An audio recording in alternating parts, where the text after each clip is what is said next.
निरंजन पोद्दार जी, मैं आपका रुख करते हुए, सर देखिए सुबह से इस पूरे मामले को लेकर, क्योंकि परसों ये देर रात हमला हुआ था और उसके बाद यहाँ पूरे मामले को लेकर अब सियासत हो रही है, क्या आपको लगता है कि इस तरह के मामलों पर भी संवेदनशीलता दिखानी चाहिए और उस दौरान यहाँ पर राजनीतिकरण हो रहा है देश में? देखिए रितु जी, बहुत दुर्भाग्यपूर्ण है ये बात। इसलिए कह रहा हूं कि जैसे अभी त्यागी जी कह रहे थे, मैं इनकी बात से 100% सहमत हूं कि आज की तारीख में अगर इस राष्ट्र के अंदर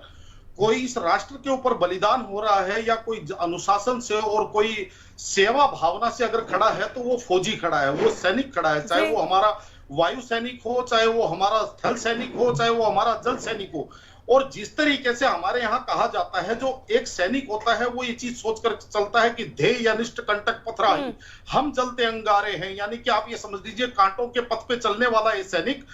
जिसको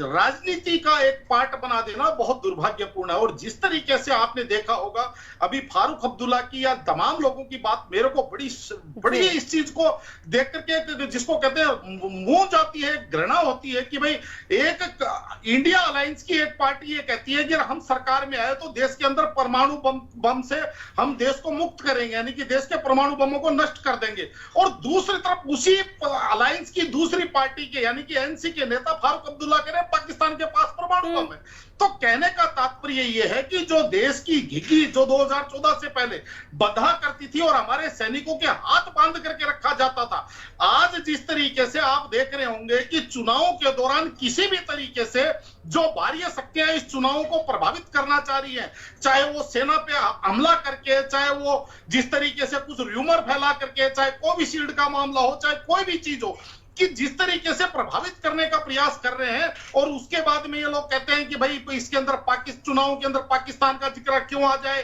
या फलानी चीज क्यों आ जाए। मुझे एक बात बताइए, जो चन्नी है उसको जिस तरीके से हम ये कहें कि पूर्व मुख्यमंत्री और एक सीमावर्ती राज्य का मुख्यमंत्री रहा है, क्या उसको मुख्यमंत्री बनने लायक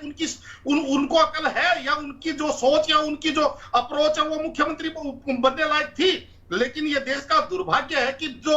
2 कौड़ी के लोग हैं वो इस सेना के मालिक बन जाते हैं, इस सेना के आप निर्देशक बन जाते हैं, जबकि ये जो सैनिक हैं वो संगीनों के साए में और जिस तरीके से आपको मैं बता रहा हूं गोलियों के सामने अपने सीने करते हैं, उनकी माओं के ऊपर क्या बीती होगी, उनके परिवार वालों पे क्या बीती होगी जब वो अपने कलेजे के टुकड़े को इन राजनेताओं के बयानबाजी सुनते हैं, अपने कलेजे के टुकड़े को वहां बॉर्डर पे भेजते हैं। तो कहने का तात्पर्य यह है, इन चीजों से बचा जाना चाहिए। राष्ट्रीय सुरक्षा, सेना और सैनिकों को कम से कम राजनीति से बाहर रखना चाहिए और इसके लिए सेना को मेरे हिसाब से स्वतंत्र छोड़ देना चाहिए, तमाम राजनीतिक दलों को। बिल्कुल। और एक सर माफी चाहूंगी आपसे, क्योंकि सर समय इजाजत नहीं दे रहा कि इस पूरे मामले पर मैं आगे चर्चा को आगे बढ़ा पाऊं। आप सभी मेहमान हमारे साथ जुड़े, इस महत्वपूर्ण विषय पर चर्चा की है, उसके लिए आप सभी का बहुत शुक्रिया।